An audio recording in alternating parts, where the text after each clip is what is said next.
Hi everyone, ഐപ്ലസിൻ്റെ പുതിയൊരു വീഡിയോയിലേക്ക് എല്ലാ പ്രിയപ്പെട്ടവർക്കും സ്വാഗതം. 2026 ഒരുപാട് റെസൊല്യൂഷൻസ് ഒക്കെ എടുത്ത് ഒരു പുതിയ വർഷമായിട്ട് നമ്മൾ സ്റ്റാർട്ട് ചെയ്തിട്ടുണ്ട് അല്ലേ.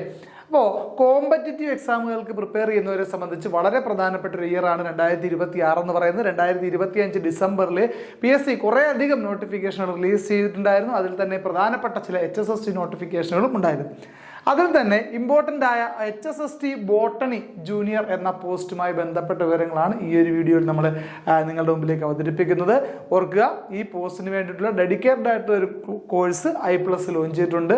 അപ്പോൾ അതുമായി ബന്ധപ്പെട്ട കാര്യങ്ങളും ഈ വീഡിയോയിൽ പറയുന്നുണ്ടാവും. ഓക്കെ, നമുക്ക് നോക്കാം.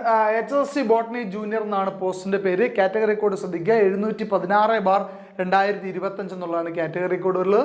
ആ ഡിപ്പാർട്ട്മെന്റ് വരുന്നത് കേരള ഹയർ സെക്കൻഡറി എഡ്യൂക്കേഷൻ ആണ്. അതുപോലെ തന്നെ സ്കെയിൽ ഓഫ് പേ നോക്കുക, 45,600 മുതൽ 95,600 വരെയുള്ള വളരെ അട്രാക്റ്റീവ് ആയ ഒരു സ്കെയിൽ ഓഫ് പേ ആണ് ആ ഒരു കോഴ്സ്, ആ ഒരു പോസ്റ്റിനുള്ളതെന്നുള്ള കാര്യം ഓർത്തിരിക്കുക. നമ്പർ ഓഫ് വേക്കൻസീസ് ആന്റിസിപ്പേറ്റഡ് ആണ്. അറിയാമല്ലോ, HSST പോസ്റ്റുകൾക്ക് പൊതുവെ വേക്കൻസി കുറവാണ്. എന്നിരുന്നാൽ തന്നെയും അത്യാവശ്യം നല്ലൊരു മെന്റർഷിപ്പോട് കൂടി നല്ല ഹാർഡ് വർക്കായിട്ട് പഠിക്കുന്ന ഏതൊരാൾക്കും നല്ലൊരു പ്ലേസിൽ റാങ്ക് ലിസ്റ്റ് ഇടം നേടാനും ജോലിയിലേക്ക് എത്താനും സാധിക്കുമെന്നുള്ളത് പലരുടേതായ അനുഭവങ്ങൾ നമുക്ക് കണ്ടിട്ടുണ്ടാവും അല്ലേ.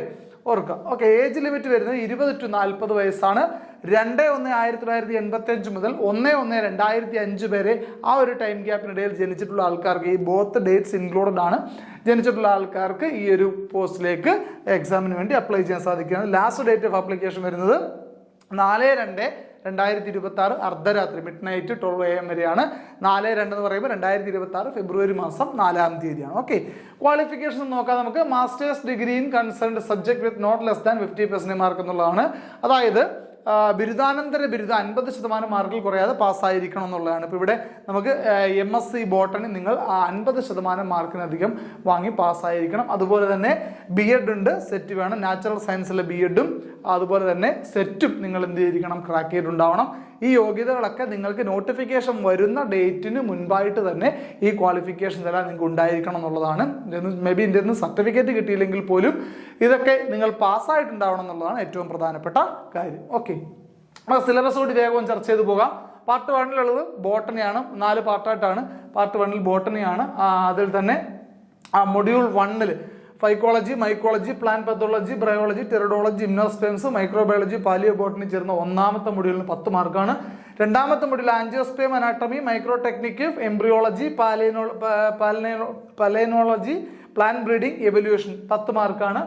മൂന്നാമത്തെ module taxonomy, morphology, economic botany, ethno botany, phyto geography, forest botany, എൻവയോൺമെന്റൽ ബയോളജി തുടങ്ങിയ മൂന്നാമത്തെ മൊഡ്യൂളിന് 10 മാർക്കാണ്.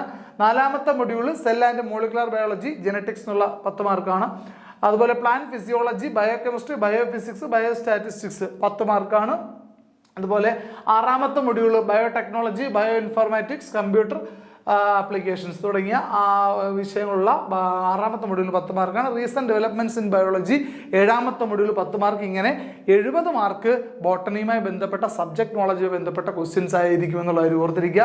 ദെൻ രണ്ടാമത്തെ പാർട്ടിലേക്ക് വരുമ്പോൾ ടീച്ചിങ് ആൻഡ് റിസർച്ച് ആപ്റ്റിറ്റ്യൂഡുമായി ബന്ധപ്പെട്ട് 10 മാർക്കാണ് രണ്ടാമത്തെ പാർട്ടിൽ നിന്നുള്ളത്. മൂന്നാമത്തെ പാർട്ടിൽ കോൺസ്റ്റിറ്റ്യൂഷൻ, സോഷ്യൽ വെൽഫെയർ ലെജിസ്ലേഷൻസ്, അതുപോലെ തന്നെ ഇത്രയും ഭാഗത്തുനിന്നും 10 മാർക്ക്. ഓക്കെ, അതായത് മേ ബി ചിലപ്പോൾ റിനൈസൻസ് അതിലോ അല്ലെങ്കിൽ ഇവിടെ എങ്ങനെ വേണമെങ്കിലും മാറി തിരിഞ്ഞു. പഴയ മുൻകാലങ്ങളിൽ ഇറങ്ങിയ സിലബസുകൾ അങ്ങോട്ടും ഇങ്ങോട്ടും മാറി തിരിഞ്ഞൊക്കെ റിനൈസൻസ് വന്നിട്ടുണ്ട്. Then last part 4 GK renaissance in Kerala and current affairs. അപ്പം കോൺസ്റ്റിറ്റ്യൂഷൻ്റെ അകത്ത് മേ ബി റിനൈസൻസ് മിക്സപ്പായും വരാറുണ്ട്. അപ്പോൾ എന്നിരുന്നാൽ തന്നെ ഇങ്ങനെയാണ് നിങ്ങൾക്ക് എന്ത് വരുന്നത്, 100 മാർക്കിൻ്റെ വെയിറ്റ് വരുന്നത്. 70 മാർക്ക് സബ്ജക്ട് നോളജും, ബാക്കിയുള്ളത് റിസർച്ച് ആൻഡ് ആപ്റ്റിറ്റ്യൂഡിന് ഒരു 10 മാർക്കും, ബാക്കി ജനറൽ ആയിട്ടുള്ള കോൺസ്റ്റിറ്റ്യൂഷനും റിനൈസൻസും കറണ്ട് അഫയേഴ്സും ഉൾപ്പെടുന്ന സോഷ്യൽ ലെജിസ്ലേഷൻ സ്കീംസ് ഉൾപ്പെടുന്ന ബാക്കി 80 മാർക്കുമാണ് നമുക്ക്, ബാക്കി 20 മാർക്കുമാണ് നമുക്ക് എക്സാമിനായിട്ട് ഉള്ളത്. അപ്പോൾ ഐപ്ലസ് ഡെഡിക്കേറ്റഡ് ആയിട്ട് ഒരു കോഴ്സിന് വേണ്ടി ലോഞ്ച് ചെയ്തിട്ടുള്ള കാര്യം പറഞ്ഞിരുന്നല്ലോ. അതിൻ്റെ പ്രധാനപ്പെട്ട കീ ഫീച്ചേഴ്സ് നമുക്ക് നോക്കാം. High quality class and notes by expert faculty team. വളരെ എക്സ്പീരിയൻസ്ഡ് ആയിട്ടുള്ള എക്സ്പേർട്ട് ഫാക്കൽറ്റി ടീമിൻ്റെ ഹൈ ക്വാളിറ്റി ക്ലാസ്സുകളും നോട്ട്സുകളുമാണ് ഈ കോഴ്സിൻ്റെ ഏറ്റവും പ്രധാനപ്പെട്ട ഫീച്ചർ എന്ന് നിങ്ങൾ ഓർമ്മപ്പെടുത്തുകയാണ്. ഫുൾ സിലബസ് കവേർഡ് ആണ് നമ്മുടെ നമ്മുടെ ഈ HSSTയുടെ സിലബസ്. ഓരോ തവണ എക്സാമിന് മുമ്പ് സിലബസ് അപ്ഡേറ്റ് ചെയ്ത് വരുമെങ്കിൽ പോലും സിലബസ് നിലവിലെ സാഹചര്യത്തിൽ നിലവിലുള്ള ലാസ്റ്റ് നടന്ന പരീക്ഷയുടെ സിലബസ് പ്രകാരം നമ്മുടെ കോഴ്സുകൾ ഫുള്ളി കവേർഡ് ആയിരിക്കും. അതുപോലെ തന്നെ അപ്ഡേറ്റ് ചെയ്യുന്ന സിലബസിനനുസരിച്ച് നമ്മുടെ കോഴ്സിൽ അപ്ഡേഷൻസ് വരും. എക്സാമിന് മുമ്പ് നിങ്ങളെ കംപ്ലീറ്റ്ലി പ്രിപ്പയർഡ് ആയിട്ട് എക്സാം അറ്റൻഡ് ചെയ്യാൻ പറ്റുന്ന തരത്തിലേക്ക് മോൾഡ് ചെയ്യുന്ന ഒരു കോഴ്സായിരിക്കും നമ്മുടെ എന്ന് പറയുന്നത്. ഓക്കെ, അതുപോലെ ടെസ്റ്റ് സീരീസ് ആൻഡ് മോക്ക് ടെസ്റ്റുകൾ എന്ന് പറയുമ്പോൾ നമ്മുടെ ഓരോ മൊഡ്യൂൾ വൈസ് ടെസ്റ്റുകൾ നമുക്ക് ആഡ് ചെയ്യുന്നുണ്ടാവും. മൊഡ്യൂൾ വൈസ് നിങ്ങൾ പഠിച്ച കാര്യങ്ങളെ ടെസ്റ്റ് ചെയ്യാൻ വേണ്ടിയിട്ടുള്ളതാണത്. അതുപോലെ തന്നെ ഫുൾ ലെങ്ത് മോക്ക് ടെസ്റ്റുകൾ ഒക്കെയുള്ള നിങ്ങൾക്ക് എക്സാമിന് വേണ്ടിയിട്ട് വർക്കൗട്ട് ചെയ്ത് നോക്കാൻ പറ്റുന്ന തരത്തിലൊക്കെയുള്ള പ്ലാനിങ്ങും പ്രിപ്പറേഷൻസും എല്ലാം ഉള്ളൊരു കോഴ്സ് തന്നെയായിരിക്കും നമ്മുടെ എന്ന് പറയുന്നത്.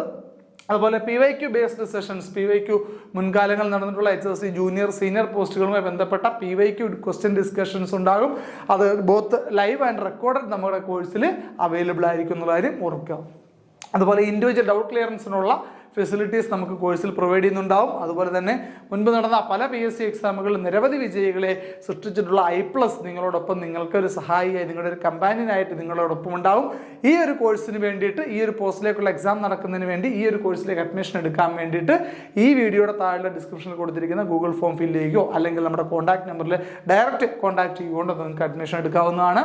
അപ്പോൾ നിങ്ങളുടെ സ്വപ്ന ജോലിയിലേക്ക് കൈപിടിച്ച് വിജയത്തിലേക്ക് എത്തിക്കാൻ I+ ഒരു ബെസ്റ്റ് കമ്പാനി ആയിരിക്കും നിങ്ങൾക്കൊന്നും യാതൊരു സംശയം വേണ്ട.